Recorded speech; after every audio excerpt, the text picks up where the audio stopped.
Amsal 8 ayat 13. Takut akan Tuhan ialah membenci kejahatan. Aku benci kepada kesombongan, kecongkokan, tingkah laku yang jahat, dan mulut penuh tipu muslihat. Penilaian kita untuk sepadan dalam iman itu adalah orang yang sama-sama hidup takut akan Tuhan dan hidup dalam kebenaran firman Tuhan. Kak Jojo itu jadi teladan dalam iman dalam hidup Kak Heni. Dari sejak kita masih SMA, Kak Jojo tuh konsisten dalam mengikut Tuhan. Gak pernah ninggalin Tuhan.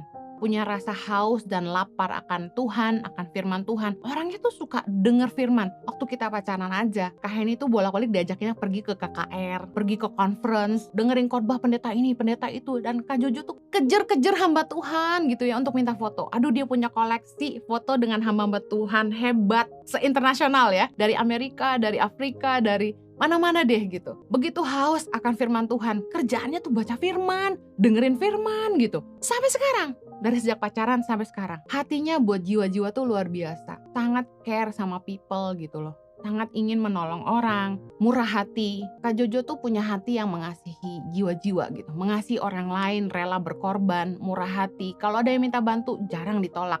Nah, kita tuh mesti lihat apakah orang ini beriman, takut akan Tuhan, hidup dalam firman ya lewat keputusan yang dia ambil, perkataannya, sikapnya terhadap orang. Lihat orang tuh, lihat hatinya gitu. Bagaimana kita tahu apa isi hatinya? Dari hati akan lahir tindakan, pikiran, dan perkataan. Lihat buah-buah hidupnya. Kalau dari sejak muda, Kak ini udah bisa lihat Kak Jojo tuh orang yang mengasihi sesama gitu. Mengasihi jiwa-jiwa.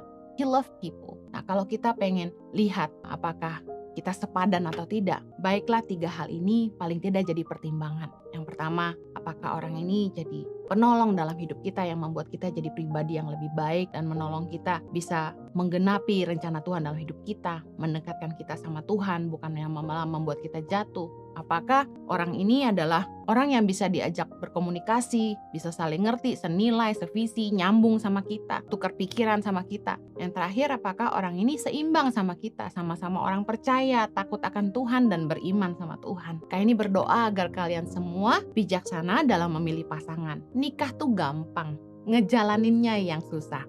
Pilih dan juga berdoa karena jodoh dari Tuhan tidak akan kemana-mana.